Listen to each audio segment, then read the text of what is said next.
թույլ է տալիս։ Նիկոլ Փաշինյանը խմած էր։ Առաջին հայացքից այսպիսի տպավորություն է թողնում վարչապետի աթոռը զբաղեցրած մարդն ուղիղ եթերում։ Մի ամբողջ օր Փաշինյանը խոսեց ընդդիմադիր գործիչների մասին, բայց չհանգստացավ։ Ուժեղ բառից Փաշինյանը կորցնում է ինքն իրեն, կորցնում այն աստիճան, որ նախ այդ բառին է նվիրում մի ամբողջ ճեպազրույց, Ես հեծանիվ քշելուց եմ։ ապա Facebook-յան ուղիղ եթեր, Ուժեղ տղեկ։ ապա նորից Facebook-յան ուղիղ եթեր։ Ուժեղ առաջարկ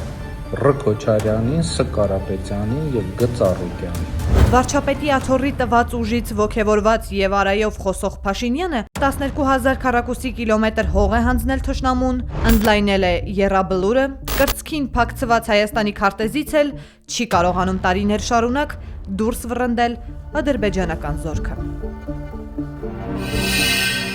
Բաժանորդագրվեք Արմատ մեդիայի ալիքներին YouTube-ում, Facebook-ում, Instagram-ում եւ Telegram-ում։